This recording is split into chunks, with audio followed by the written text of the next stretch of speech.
Let's be honest. We live in a world that rewards performance but ignores the cost. We celebrate the grind, the push, the discipline, but we don't talk about what's happening internally while people are achieving externally.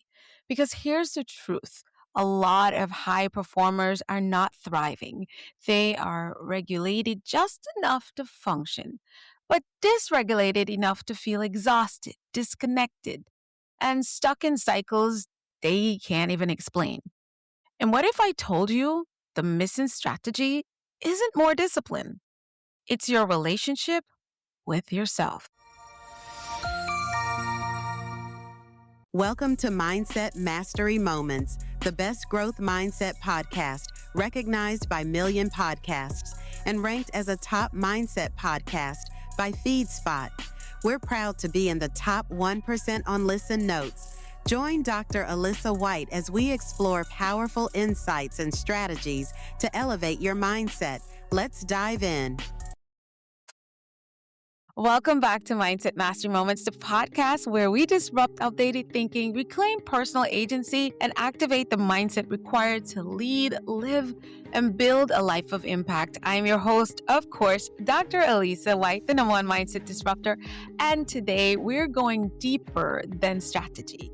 We're talking about the internal work most people avoid, but it's the very thing driving your results. Because if your nervous system is overwhelmed, your leadership will be inconsistent. If your internal dialogue is critical, your confidence will always feel conditional. And if you haven't built a relationship with yourself, everything external becomes harder than it needs to be. Today's guest is doing the work most people don't even realize they need. I am going to be speaking to the gorgeous Soulla Demetriou. She is a self-compassion expert, somatic practitioner, and transformational mentor. She's also the creator of Soulshine Way method.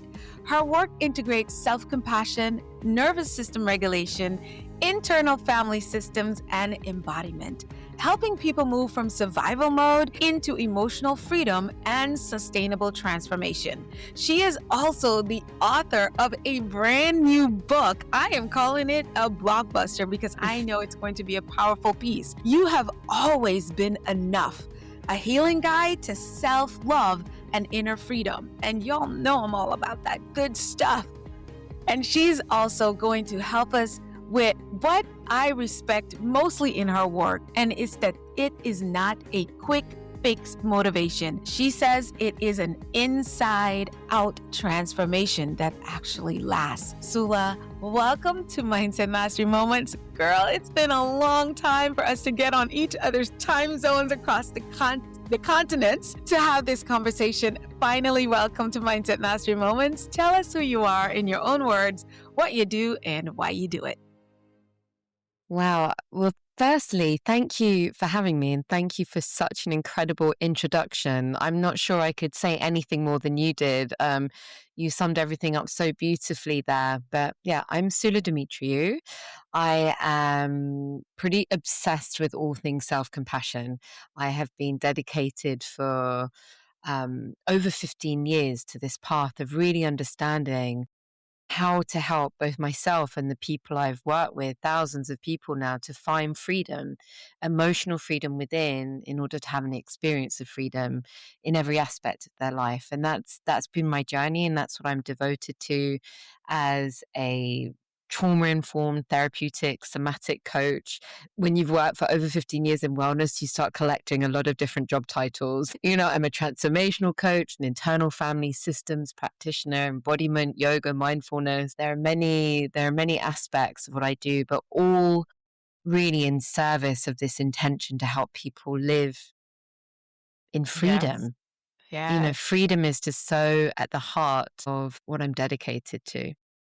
I love it. I love the word freedom. It's one of my three favorite words to describe what I believe the human soul desires more than anything: peace, freedom, and I guess I would say abundance. That's a lot of times we say the words love and all those wonderful things, which takes me to something that everyone talks about, which it's been a lot of self love, self love, self love.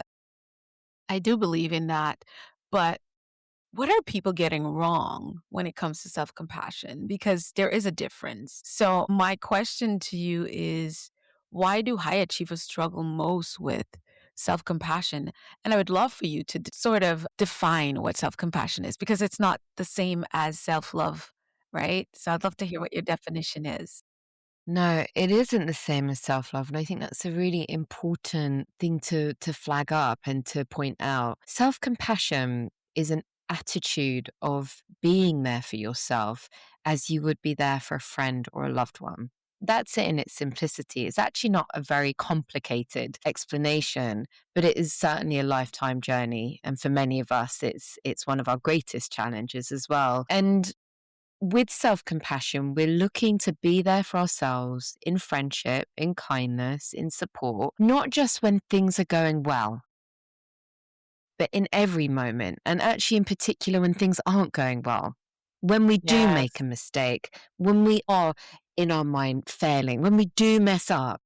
Self compassion is the steady companion, the anchor within us that we want to find and always return to. And the beauty of self compassion is that internalizing. We're not looking to rely upon something external for that support. Not to say that there isn't a place for that. You know, we're relational beings and we absolutely need other Yes. people. But Yes. when we have that steady anchor within us that says, no matter what, I'm here, I love you, you're Mm, enough, worthy, even on your worst day, even in your biggest mistake, that's self-compassion, and with that, the feeling and the reservoir that yes. we're filling is one of resilience. Resilience not from a place of, "I'm gonna fight my way through everything," but resilience, Mm, "I can trust myself." yes. I And love it. so yeah, and Mm, self-love then is perhaps what arises almost as a result of self-compassion.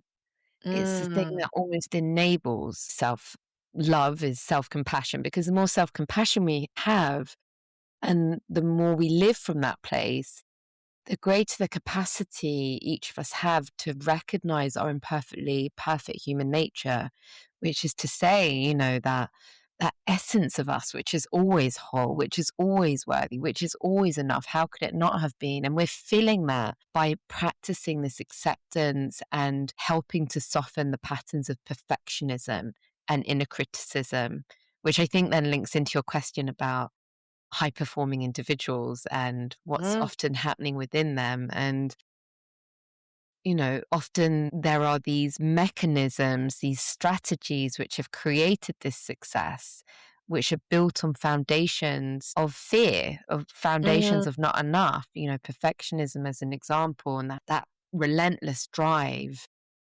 in many cases is driven on a sense of I have to be like this to be safe somehow, unconsciously. And so self compassion also becomes, you know, the healing for that wound. So we can embody success without losing ourselves. yes. Embodying success without losing ourselves. That's so powerful. I love those definitions and I concur with those. When you think about what's happening in the nervous system when someone is constantly pushing through, what are your thoughts about what's happening there and what do you usually teach in your work? Because a lot of times with the high achievers, we are, like you said, pushing through and trying to keep up a certain level of performance and appearance. What's happening to our nervous system all this time? So I work with polyvagal theory as an approach for the nervous system. And in polyvagal theory, we understand the nervous system almost like a ladder. And you have at the top this space in your nervous system where you're connected and you have a sense of like, I'm okay and the world's okay. And then Mm, when pushed out of that, we end up in what we often call sympathetic, you know, that fight or flight. And many of us are familiar with the idea of sympathetic. And then on mhm. the bottom of the ladder is what we call dorsal, and dorsal is this kind of shut down, disconnected state. And we always, according to polyvagal, move through the ladder, kind of either up or down the ladder through those states. Now, what's Yeah. happening in each of those states to get to the answer to that question is when we move into sympathetic, often the protective strategies we have come under this kind of umbrella of I must. And so the belief that our system will have unconsciously is, in order to be safe, I must do something. So I Mm, take safety through action. yes. And then when that becomes overwhelmed, when we push too far, when the I must just feels beyond what's possible anymore, then we go down the ladder into the dorsal, and there the quality is I can't. And their safety Mm, comes through disconnection. So I share an example of this in the book. It's like you work in the day and you're like, I must. You're in full sympathetic energy. There's no space around that. And you get to the end of the day and you just crash, you collapse. And you're like on the sofa, you've got Netflix on, you've got a glass of wine, you've got chocolate, you're shopping online all at the same time. And these are all ways in which our system unconsciously says like, I can't. And it protects through mm, disconnecting. Does that make sense? it does. Wow. And what I'm very fascinated and passionate about sharing is a modality called internal family systems, which is a form of somatic evidence-based psychotherapy. And internal family systems understands we all have parts. Mm, And are you familiar with internal family systems? With no, no. I think I might have a guest who mentioned it briefly, but we never got into it. So please teach us.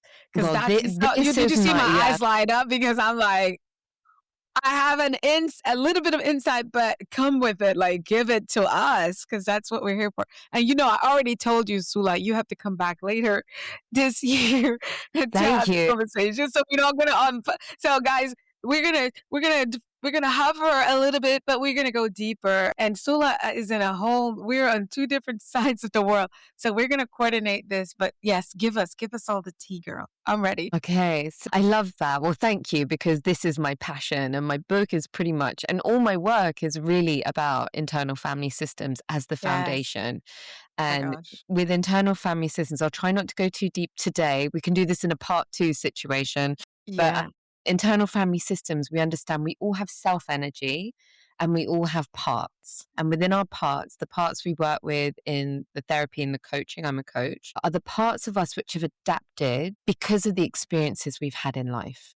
And they've Mm, adapted because something happened, some kind of rupture to our nervous system, because trauma is really the moments where our nervous system was overwhelmed by the experience. It doesn't necessarily relate to what happened, but how we experienced it, right? And that's big T trauma and little t trauma and the entire spectrum between. But anything that's affected and kind of ruptured in any way our nervous system. And so we're interested in the parts that in those moments of rupture to the nervous system, a belief has been formed that I'm not safe, this is not safe. And we must understand that that belief is a survival belief, like I will not be able to live. And in that moment, a protector forms saying, this is yeah. unsafe, I can't feel that again. And that protector might be a perfectionist, an inner critic, a people pleaser. It could be any one of these roles or traits of our personality that we consider just to be who we are. There are actually adaptations within us, because whenever there's a fear of any sort, whenever there's like an I must to be safe or I can't to be safe, we're working with an adaptation in our system. And Mhm, beneath that protector, behind it, lies the wound, the original wound of whatever happened to trigger that in the first place. That could be shame, that could be rejection, abandonment, safety. mhm, For so many who grow up with perceived and actual, challenges to their safety, this is the wound, and our system will do everything to mm. keep us from feeling that wound again, because to feel the wound is to face annihilation. And it's very Why? dramatic, because the nervous system perceives the wound of shame, for example, as a threat to our survival. Because Yeah. if we're not part of the tribe, we can't live. Because if we're a baby or a child, we need to be cared for to Mhm, survive. We're not like animals, other mammals or other animals. We need our caregivers. Without them, we can't live. And so we have this very ancient system that is basically protecting us. But it's almost like a groundhog day, or it's almost like a fragmentation, because in those moments when wounding happens, and then protection arises, which can be almost instantaneous.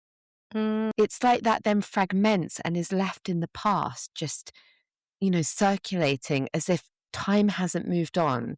And so we'll have parts of us that are 4, 6, 12, 21. When you meet these parts through the IFS work, the internal family systems, you talk to them. You don't talk to them from the mind, you talk to them in the body. And they yeah. speak with you. And this is what somatic therapy is. It's like, I imagine it was on, you had a podcast which was about somatic healing. And Yes. the body keeps score. And it's Or what we understand now, that we need to bring the body into the conversation, because the body yeah. really is where all our stories are held. And so my work, the deep work that I do with clients as a coach, and I also run retreats, but specifically and especially with my coaching clients, is can we go in and understand what is the scaffolding of your system?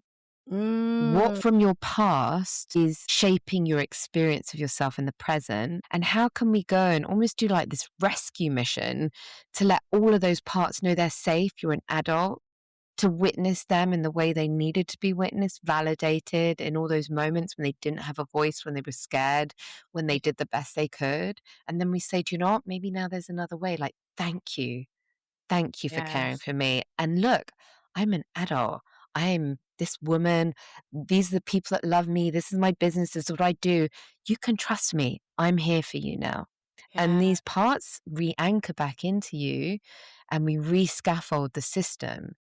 And this is why it's deep work from the inside out, because we're not just saying I'm safe, or we're not just forcing ourselves through belief to change behavior.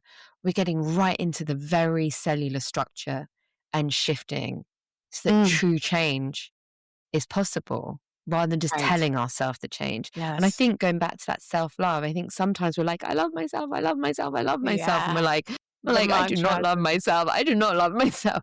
And Yes. that was really a big part of my journey, actually, all those years ago, recognizing how much I struggled to feel enough, to feel worthy, how harsh my inner critic was, and being like, how does self-love become an embodied state rather than something I just tell myself? How do I Mhm. truly feel that? Come on, connect with those words and ideas. I call them ideas. Yeah.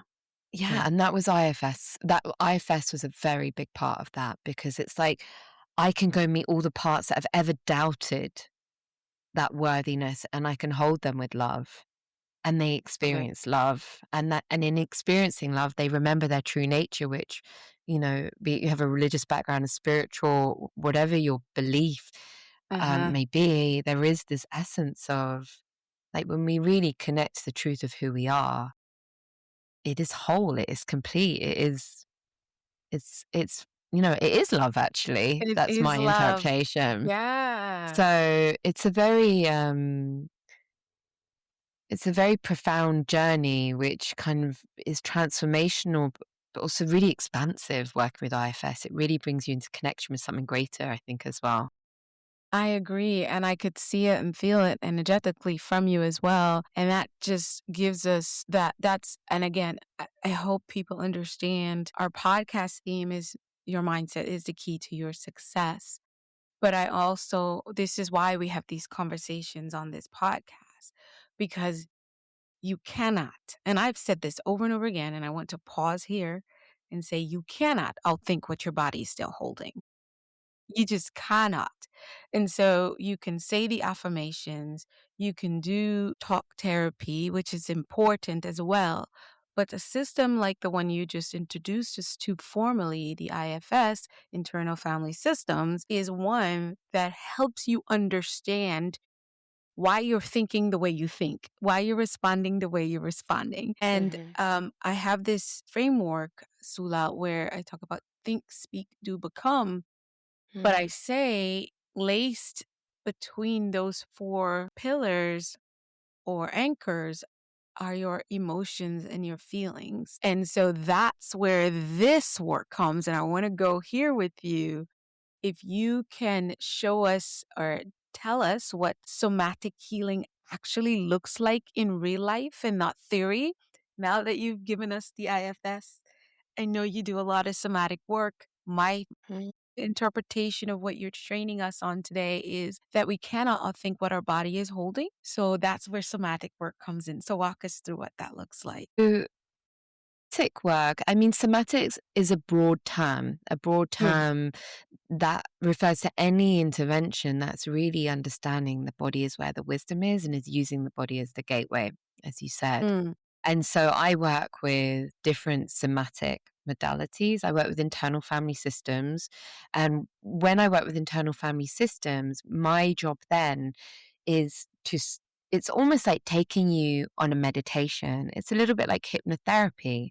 So mm, my job is to get you to connect into the wisdom of your body. And mm, with the question that I'm asking, I'm like knocking on the doors of your body to see which doors open to go deeper and deeper into your subconscious. So how that mm, on a practical level, if it feels helpful to know that, how that looks is I might say, Alisa, what do you notice in your body right now? You know, when we talk about, just as an example, imagine I was sitting in front of a client who had a very fierce inner critic, and we're talking about that inner critic. I might say, what do you notice in your body right now? Can you notice mm, any sensations? We don't need any story. You don't need to understand it. Just tell me if there's any physical sensation. And then we connect mm, into, and then we ask, are there any words there? And then we start asking, is that a protector? Is that a wound? And my job is to guide that process. It's very simple in a way, and yet it's very subtle because it requires me to be in my self energy and guiding you to listen to almost like little bubbles coming up from the depths of the ocean. Oh, there's a bubble coming up from my subconscious. We can follow that down now. So mm. that's one aspect of it. I mean, other somatic interventions, I work with nervous system regulation. That might be more practical things. We might work with, tapping or different things that are calming the nervous system. But you'll see again, I'm using the body, I'm listening, I'm asking the body. And the Mm, incredible thing about somatics is that when you start learning the language of your body, you stop having to work everything out because mm, you learn that you just have to ask and it will tell you. mm. We need to learn how to understand. It's like learning a language, Yeah. It's been speaking to us all along, but it's just listening. And we, as civilization, have come to believe that our truth is like our head down, as if our body is just this kind of vehicle to carry our head around, and that everything that makes us who we are and our thoughts and our experiences are our head. But actually, 80% of information is the body up to the head. So Wow. by the time we've formed any opinion, feeling, by the time we've called it anxiety, worry, fear, joy, our body has already processed and made sense of that through the nervous system. So the head Whoa. is actually the very last part to know. And yet we're defining most of our reality by the thoughts Mhm. we have in our head. And so somatics, it's a beautiful place to find yourself because you don't do somatic work for 6 weeks or 6 months and then that's it. It's You a learn. lifestyle. It's a way of understanding yourself and the world. And it's Ooh, like, oh, hold on, I can listen. I can listen and my intuition is there. Everything's there, just letting me know. wow. And I'm listening to you. I think later today we're recording another episode where she works specifically with young children to help them regulate. I can't wait to hear that. Seems like your guys' episode are going to come up at the same time. But I'm thinking about young children in my classroom. I was trained and certified about a decade and a half ago in Conscious Discipline by Becky Bailey, and it's she teaches a lot of regulation. I guess, in my opinion, she was teaching that before all this time where we're now catching up. And you have been, of course, working in this area. How many years you just mentioned? About over 15 years. So Mm. I think mainstream, we're now catching up with somatic healing and working with it. And I love your concept of it being not a one and done. It's not just therapy. Like, you actually have to learn to listen to your body. Like, that is so profound. Like, we could wrap up the show right there because that is like a tool that, whether or not you got it all, if you go back and listen, but that's it right there. It's not a one and done. And that's why I say healing is not linear. Healing is something that you work through because you're not. So, for example, like I cook, I have burns on my arm here, if you guys can No. see. And I got several because every time I have to put food in the oven, I didn't learn. And now I think it's been about 8 months without a burn because I bake my chicken and stuff a lot. I do a lot of baking because I'm not grilling. Don't want to start burning myself now. But I'm saying this to say I, for many years, keep putting my hand back in the oven and getting it hit and burned. So I keep hurting myself, right? So I have to keep healing myself at the same time. Trauma, I loved how you introduced it, Soulla. You said the big T, little t doesn't matter. It's how you interpreted that experience that determines whether it was traumatic or not.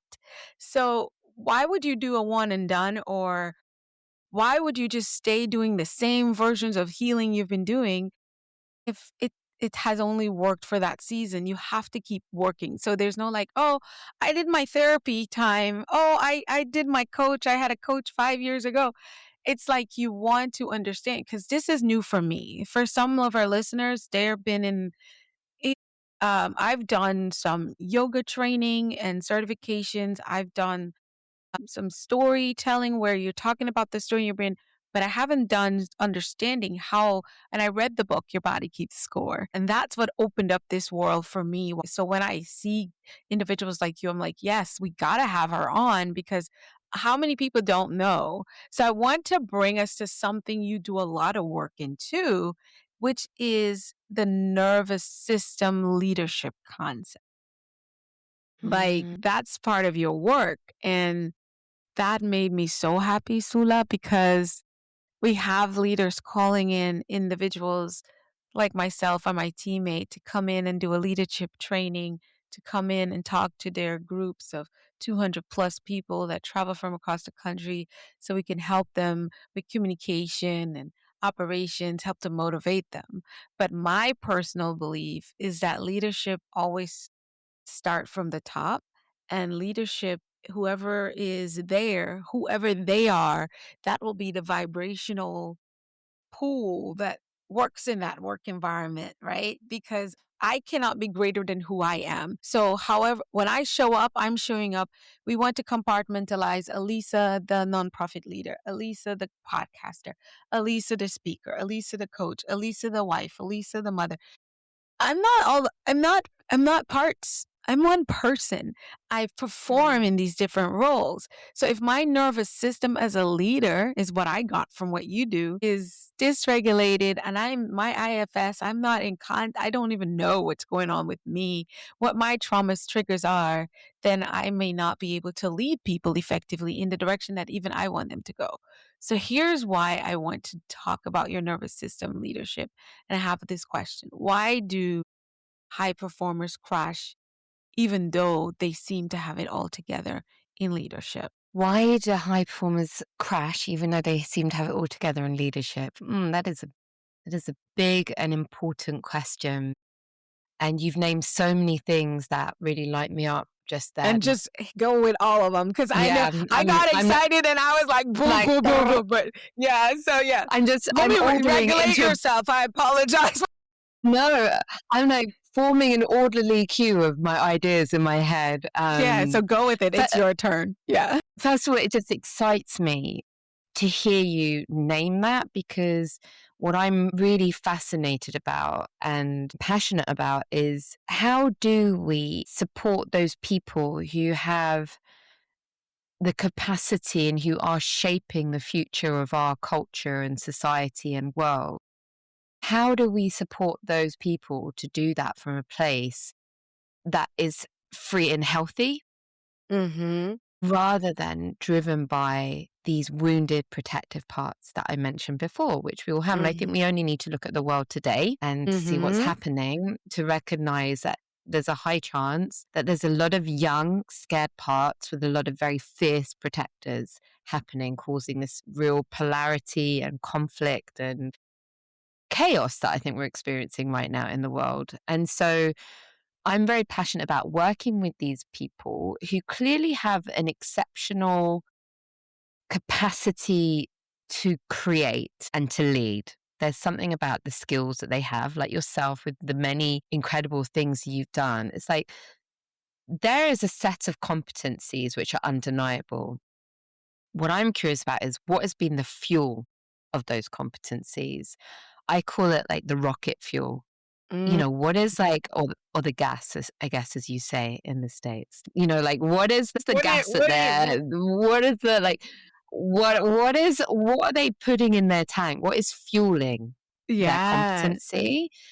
So maybe they're brilliant at this, they're brilliant at creating, they're brilliant at leading, they're highly intuitive and connected to incredible concepts, they're inspired, whatever it may be.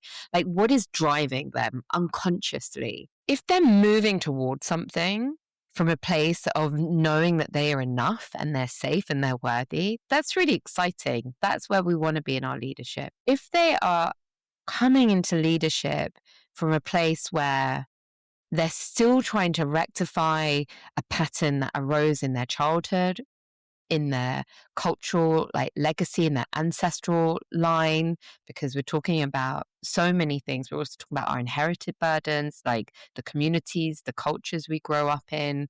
Uh, if that's coming from a place that is not based on the present, is based on fear, is based on scarcity, is based on protection, then that is where leadership will be ultimately unsustainable, because it's gonna empty the engine down or empty the tank down rather eventually, because anything that's driven by fear is going to have like a finite capacity.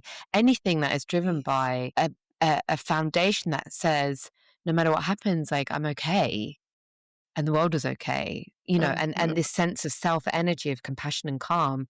Like, I can mess up. Yes, it will be painful. Yes, I don't want that to happen. Yes, it might be excruciating and impactful and all those things, but I will be okay. My worth, my value, my place in this world will be okay. That leadership is free, is freedom, I'll say, rather than free. The other Yeah. one is placing incredible burden, which leads to these loops of burnout, because there's such a fragility to a place that says, if I don't succeed, these wounds of mine are going to be activated and I won't be able to survive them. And Mhm. that's none of that's happening consciously until you Right. make it conscious. And so for me, I've come to the decision that that is my contribution almost to the world right now. It's like, can I work with the leaders who have capital and who have the capacity to shape the future, especially right now when we live in a time when there's like such an exponential speed in how we are evolving through tech, through, the VC culture. It's really important that the people who are holding this massive amount of power are are using it and holding it with great care and self-awareness, Mm. rather than acting from wounded inner child parts. So that's Girl, my passion. That is my dedication in this space. you get it. And so I love what you said and bringing me into concept. I'm always just, as much as I'm led and I feel like I should, I open my own self. I put myself under a microscope on this show. And so when you talk about what fuels you, and so one of the big things is sometimes we have the right fuel. And I said this to you when we got on. You have the right fuel and you fuel for all the right reasons, right intention. One of the things about high achievers is we are visionaries and we have vision. And sometimes we don't realize, because of self compassion, because not self love, because we lack self compassion, we overextend into those visions that we have. And so, in my learning, in my growth, my own journey is I have to be gentle to myself. And so that's when those boundaries come up and I do the Mhm. body check. So knock, knock. Hey, Dr. Alisa, can you come speak to a group of 30 women, blah, blah, blah, in the next few days? I don't, most people go, let me check my schedule. I check my body. I literally do. And I did not know as much as what you know about Smith. What's that? My heart just went boom, boom. Mm. I feel not excited, but overwhelmed. It's a no. That is a plain no for me. Not this time. It's a no, not right now. It's a no, not this time. Not because that's not an event that I would speak at. Not because they're not great people. Not because they probably couldn't benefit from my voice and my words, but because that's overwhelmed for me. Respond to that because now I'm able to streamline. And it's not easy because you're setting up these boundaries that are in alignment with what I say with my soul, not Yeah. because they're not things I could be doing as a high achiever, right? All these Mm, things I could be doing, but there's only one me. And self compassion for me says, self responsibility for me says, mm, not now.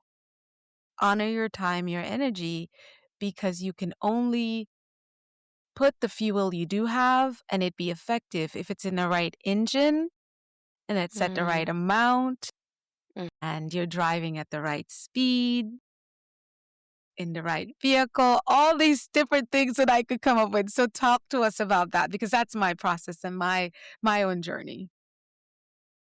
I mean, it's amazing to hear that because that's so often what I'm teaching people, like to listen to your Oh, body. And that is somatics. You know, the body it's is one of small. the greatest communicators for I'm boundaries. still new. I didn't even know what it was, but I just know it did feel right, and I have But to. let's just be clear on that. That somatics isn't, some new revelation. Somatics is just remembering what is innate Mm, within us, which is the wisdom of our body. We didn't invent that. It's just we've remembered that. Like, that it's to listen to the wholeness of ourselves. So we're just remembering something that was always there. Like, oh, the wisdom is telling me. And boundaries are such a key part of self compassion.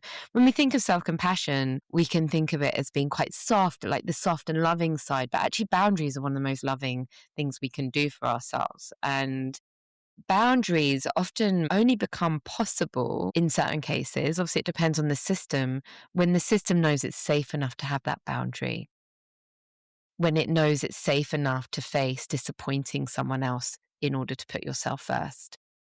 yeah, And that's when we work with the parts again. That's when we check, for someone who's maybe struggled with people pleasing and boundaries and takes on too much, partly because, yes, the excitement, but also because, like, oh, I don't want to let anyone down. right. Then we need to know, well, what am I believing in this moment? And how do I need to feel safe to know that it's okay to put a boundary in this place? How can I be there for myself Mm-hmm. to feel okay with putting the boundary in? And how can I express that in a clear and kind way? Brené Brown says clear is kind, Yes, and you really named your boundaries very clearly there. Not this time. not this Beautiful. We time. don't need to explain. It's very clear. We don't need reasons and excuses. It's just like, no, not this time. Thank you. And Yes, that's a just like you boundary. want to listen to your body and not try to explain it Mm, away, because I feel like our body speaks to us so gently, and then it gets mm. louder. And that's where I said talk about dis-ease becoming disease. So that's part 2, guys, when we read the book. Yes. We But can, yes. right? But so for me, it's that you said, "Listen, but I wanna go back a little bit before I went on the mic under the microscope," and you talked about the fuel. And I've Mm, every guest that even entertains this, I gotta ask them because the world has been pushing the theory of show them who you truly are. They let you down, they pushed you aside, they didn't believe in you. And a lot of time, the motivational space, the as much as you want mantras and affirmations are filled with what I call toxic positivity. And I know that's out there, but my version of it is like if she left you when you didn't have money, show her you were always that great person. So if you use the fact that that pain, how she hurt you, how he hurt you, how they did you wrong, if you take that and you turn that into fuel, then you will win. Sula, I'm going to make this comment and give you the mic. I have seen people use that as fuel and they did mm. win. in terms of accumulating things, accolades, money, notoriety. But when you talk to them on the inside, they're not happy, they're not peaceful, they don't even like themselves. And the other thing is the feeling they win this award, they win the Oscars. They got the Oscar now. They proved to the last ex that she jumped off the train too early. And they're like, why doesn't this feel more exciting? Or I've reached the pinnacle of success because I've got the Oscar. Who am I now? What do I do? Because you ran out of that toxic fuel. That's my point. But Soulla, tell us what's happening there. I guess I'm like, I'm not going to feel what's gassing you up is going to come up. And you said that. So talk to us about that just a little bit more in those scenarios that I painted. And I could see you breathing. You're taking breaths because it's a lot of us out here. Like, Yeah, it's there's like I can feel like a heaviness, like a sadness in my heart for it, to be in this space where no matter what, it's never enough. And I think what's happening at the essence, like the very heart of this, is that we're creating conditions for our worth.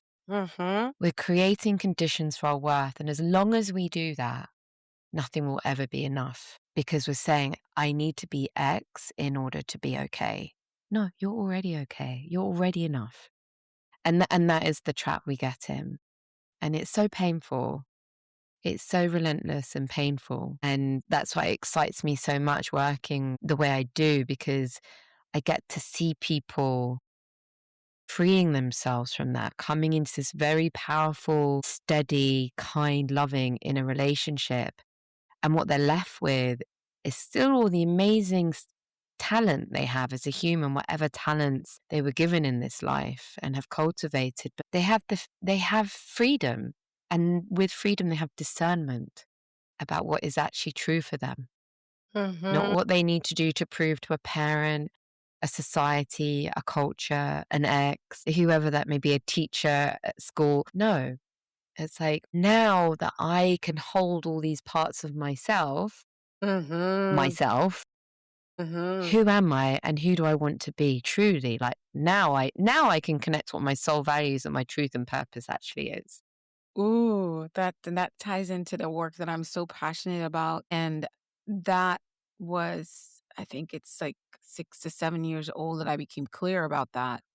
But on my journey, I learned it's not I cannot, it's almost impossible for me to truly help someone connect with their purpose without connecting with their core values, true belief. And then beyond that, I realized there's inner healing work that needs to happen in order to help support the system that will be built around said purpose. And this is it. It's so important. It's why I started off with neurolinguistic therapy, but that wasn't enough. And I got certified as a neurolinguistic coach using that with hypnosis. Not enough. Again, I am not saying they don't help. Please don't say that Soulla and I said that on this show. But No. going down to, ever since I was a child, I was always very factual. I wanted to know why. And I would ask the second why, the third why, as many whys until you get me to the root. And so I'm always about what is at the root of any ongoing conflict or controversy or quote unquote issue problem. And that's why I believe that the type of work you offer to the world is the gift. And I know that in the next few years, by 2030, more of us are going to be catching on and adding this work to our work. Because a lot of times it's like, oh, let me coach you to be a business. Let me teach you how to run a 6-figure coaching program. Yeah, they can build you a system. But if your beliefs are there, you're not going to be bigger than how you think. And you're not going to think better or bigger than how you are and where you are as a being within yourself. So here's a question for you before we talk about your book. How does self-compassion increase and not decrease performance because we live in a world where it's all performance. What do you do? How did you win? Where do you achieve? First thing I know individuals do is if they say, oh, Soulla is coming to speak, you go to like, where has she been? What has she done? What has she accomplished? No, we always look at this. So the world wants performance, but you are saying self-compassion first, nervous system regulation first. So, how does that increase our performance? Because obviously, you found there's an increase in how we show up in the world. So, tell us how Mm. it all comes together. I'm reflecting on that because I'm thinking about how it will be so different for the individual in front of you. And I guess it's like a redefining of what performance means. I think Mm, the shift is about, it might not look the same. It might mm, not look like the hustle that you attach to the mm. idea, not you personally, but that one attaches to the idea of performance. I would say the shift is in the experience. You're creating something, the way you experience your performance, and in doing so, how sustainable it becomes and how aligned you becomes. It can be, I guess I'm being a bit careful with my words because I don't believe you do this inner work in order to create a higher output of performance. I think you do this inner work to feel more peace and to feel more freedom. And then from that, your performance will be optimized, but maybe not in the way that you know, because it might require doing something differently. But ultimately, you might be choosing the hustle that was driven by scarcity to the freedom Mm. that comes from being safe and worthy. And so, do you see why I pause for a moment to answer that? Because it's not a direct, like, if you do this, you will, your Nope. return on, Nope. your balance sheet will look like this. It's like, Come on it will now. change your life. And so Yes. performance, let's change performance for success, your capacity to succeed in a way that that is true to you, that you don't lose yourself. That's what Uh-huh. will increase. But it might not look how you think at the outset. Hmm. I love it. That is precise. Honestly, I couldn't say it better myself. That's exactly what I'm saying. And that's the thing about as you grow and you heal and you're working with your being, things don't look. And that's where a lot of people resist because they've charted, I want to be, an Oscar winner. I want to be this. I want to do that. But a lot of it is based on fear and scarcity, Mm. anxiety about the future, and a lot of fears and hurt from the past. So that in is of its nutshell. So Sula, let's talk about your book because all this goodness, way beyond what we can touch on this podcast, is part of your new book that's called, well, it's called You've Always Been Enough. Because like you said earlier, when are you ever enough? And it's a healing guide to self-love and freedom, inner freedom. So tell us Mm. about what can we expect from this book as we get into getting some of those in our hands. Well, it's just popped up here for those that can see behind me. But this book is a culmination of years working with thousands of people, my own personal journey of healing from complex trauma and a lot of the struggles that came with it. And from that, this methodology arose, what I call the Soulshine Way, because my retreat company is called Soulshine. And the Soulshine Way is really the 7-step process that brings you into deep connection with yourself to do some of the work we've been speaking about. So it's first of all understanding yourself, what's happening, building self-compassion, then really building an idea of what your emotional blueprint is. So what from your past is currently impacting your present, and then looking through each of the steps beyond that to build this new relationship built on self-compassion, self-awareness, nervous system regulation, embodiment, boundaries, that it's almost like once you've done this work of the iceberg beneath the water, you start coming to the surface. And from that place, that now, how do I step out into the world? Who am I? And what is the truest expression of my freest self in the world? And that's the journey of the book. It is really a book that you take a journey with. It's not something you passively read. You get the most out of it if you bring your journal and you do the work in it. It's my intention is to find a way to share these practices, which have been so life changing for me and so many others, in a way that has more access, because the well-being space struggles with access for some of the deep work. And I wanted to bring that in a way that more people were able to have a sense of these practices, which are really powerful. Awesome. And so copies are available. You haven't done the audiobook yet, but we definitely have I Kindle. have. You There's an have? so there is an audiobook. I have recorded that in the studio, very excitingly. So releasing 9th of April, audiobook, e-reader, Kindle, and a hardback copy of You Have Always Been Enough. It's being published by HarperCollins, which is That's very so neat. exciting. Yes. Yeah, really amazing publisher. So it's in the world, and yeah, just delighted to share all of my love in this book, basically. I'm excited to unlock it. And so that's why you have to come back because Thank I am you. definitely grabbing a copy. So I would love to, because if anyone's listening to me, everything that I do, what my journey has taught me, I would say in the last 5 to 6 years, is that beneath success, if you ever wonder how I'm able to show up, it's almost October will be 3 years just for this podcast. If you don't know about the other things that I get to do in the world, just for this podcast, it's because of the work and the healing journey that beneath anything you see, the accolades, the fact that this podcast is a top 1% and has maintained it for almost three, all that stuff is just all the icing on the cake. I don't move anything extra to get it done. I do what feels right in my soul. I allow myself to learn, and my body's been teaching me. And as I get on these episodes, I'm learning that I'm on the right journey. But what I do now with intent is pull from work like Soula's. And now it becomes, I'm like, okay, so I need this to become part of my practice. And I practice for myself, for my living. I'm not talking about for helping anyone. I'm talking about for me. And so I'm going to put it in my toolbox. And so this book, I mean, I know what she's doing because I've researched her. We've spoken a couple of times online, but just sitting here at this conversation, this book now becomes a part of my toolbox.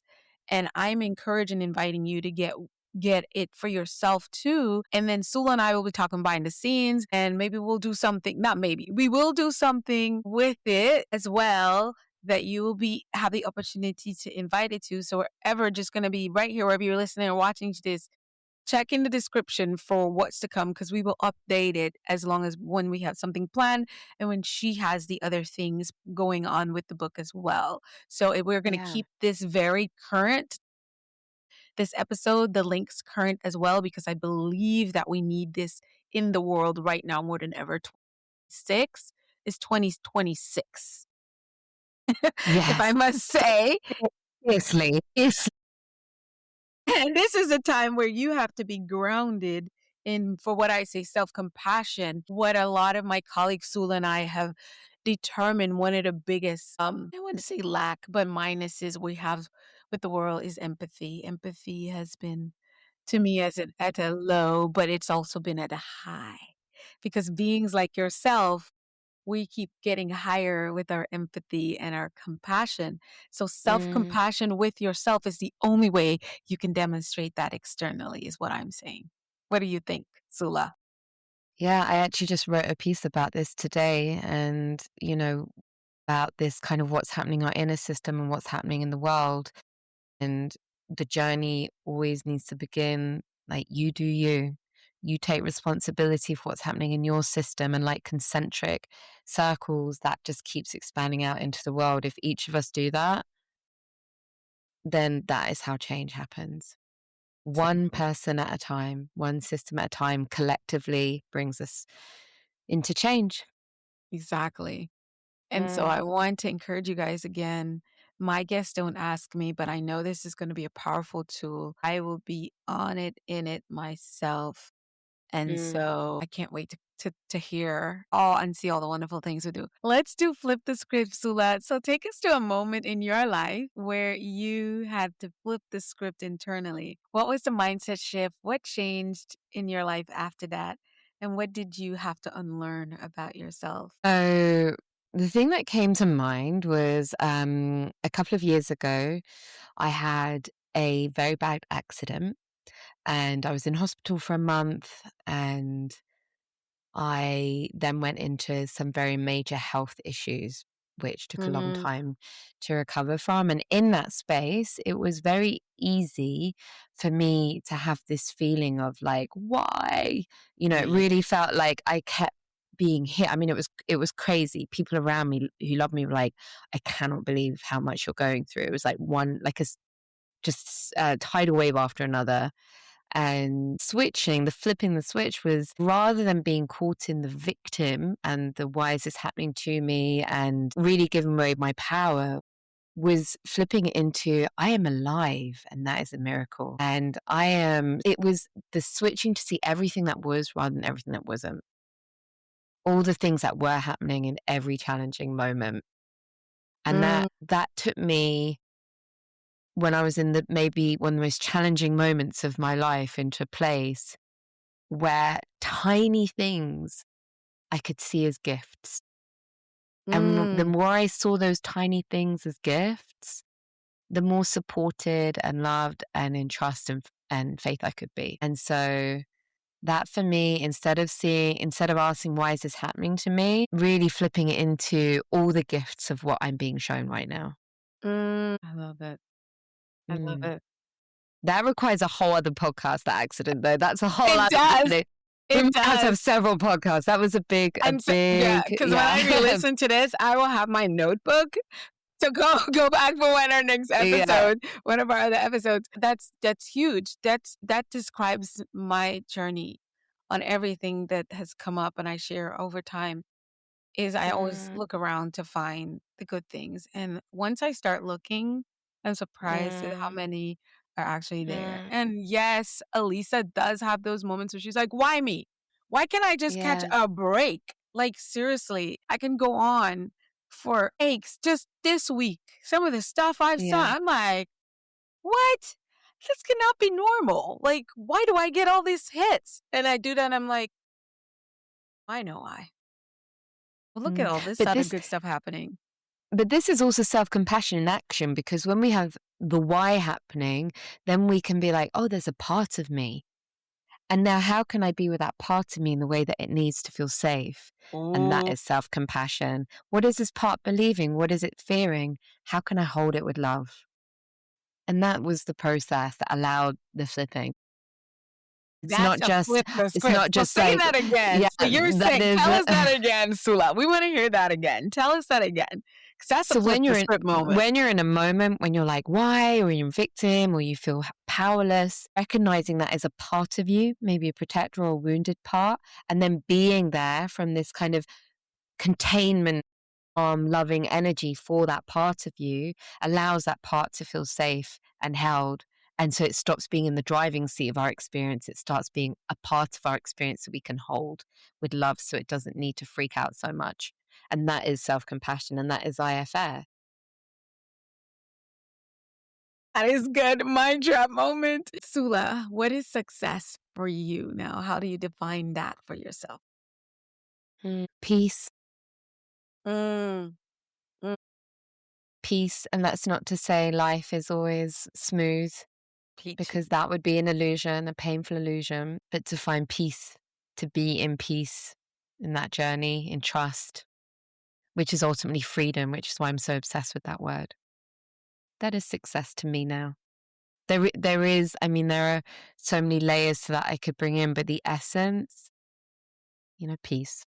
Peace. I met a soul sister from across across the world, because that is my word. That's another episode. That is my word Yeah, right there. we've stacked up at least 5 episodes now that we need to No, talk through other exactly. things. So We're we're going gonna to have be to have releasing an entire series. Yeah, yes, and I believe it. And I believe it. That is what we're coming with in season 4. So get ready, I guys. love it. More, we're going deeper for season 4 instead of going wider. There's width and then there's depth. And so for season 4, we want depth, is what my word was, as myself and the team go over it, is what. So we're going to go deeper. Oh my goodness. Whew, this went by too quickly. I know. Soulla, I am going to go to Mindset Bites to go. This is where we give you the microphone and the camera by yourself to speak to our listeners and viewers. Soulla, if someone is listening right now and they feel overwhelmed, disconnected, and constantly in survival mode, what are 3 things that you can tell them that they can start doing immediately to help them rebuild a self-compassionate relationship with themselves? I'm going to step away and it's going to be just you and the audience. Here we go. So for anyone who right now might be feeling overwhelmed, might be struggling with an inner critic, might just be finding life a little bit difficult, I just want to invite you for a moment to think about how you would speak to a loved one, how you would speak to someone you care about dearly, a best friend, a partner, a child. And just imagine, perhaps if you place your hands on your heart for a moment, just seeing if you can be there for yourself in the same way. It's so simple. This is called a self-compassion pause. It's noticing that you're having a moment of struggle and it's letting yourself be there in the way you would with so much ease for a loved one. And a question I often share with my clients, and which is one of my favorite, is ask yourself right now, what would love say? Like, what would love say to me in what I'm experiencing right now? And the beauty is that love, no matter what you ask it, can only respond with love. And so you can't out trick love. It will always just come back with more love. And so the second thing is, what would love say? And just really sitting and listening. And third thing is, you might then take that into journaling. You can even have that as a conversation, taking these first 2 steps and turning them into a conversation of recognizing what you're experiencing right now, speaking for all of that, letting it flow freely without filtering it, without believing it's a good or bad experience. And then at the end, writing back as if writing a letter back to yourself from the place of love, from the place of friendship, from the place of care, as if you were being there, sitting next to lovingly all the parts of yourself that might be scared, overwhelmed, or struggling. And just be curious as to the experience that arises, and know that self-compassion is a lifetime practice. I will be practicing this in many moments every day for the rest of my life. And the mere act of even taking a moment, it doesn't have to be perfect, and trying is already a drop of energy that you're filling your reservoirs of self-compassion. That's it. Ooh, that was so good. So good. Oh my goodness. We have packed so much. Soulla, you delivered so much into this episode, and we know there's so many more to come. Tell us how to connect with you and where we can get your book this week. It's available globally, so tell us where we can get a copy of your book. Yeah, so you can connect with me on Instagram at with Soulla. That's Soull, because it's an unusual name. And my website's also withsoulla.com.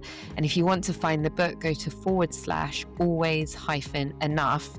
And then I've got all the different retailers on there for the book where you can find it. It's on Amazon for the Kindle and for the audiobook. And I always love to hear from people. So please know I will always be delighted if you want to send me a message and let me know how the book's landed. But yeah, and it's on Amazon, Waterstones in the UK, and I can't wait for you to read it. I can't wait. I'm definitely grabbing my copy for my April reading book. That's going to be my April book. I do at least one book per month. So that will be my book. And then the readers that are reading along with me, we will. And then we'll talk some more about what we're going to do. Listen, you already know, like I said, all the links for Soulla will be in the description with update links about any events or stuff we're doing. Stay tuned, because we're going to do something too with this book for our community at MM360 across the globe. So it's going to be fun. Remember, you can't build a powerful life with a disconnected internal foundation. You can't lead others effectively if you're constantly at war with yourself. And you cannot outperform a nervous system that is asking for safety. So maybe the real question is not what do I do next, but how do I need to relate to myself differently to sustain what I'm building? That's what we are talking all about here. Thank you so much for your comments, your subscription. Reach out to Soulla and let her know you heard her here on Mindset Mastery Moments. And we will see you on the next episode. Keep mastering your mindset. Think, speak, to become. Bye now. Thank you, Soulla.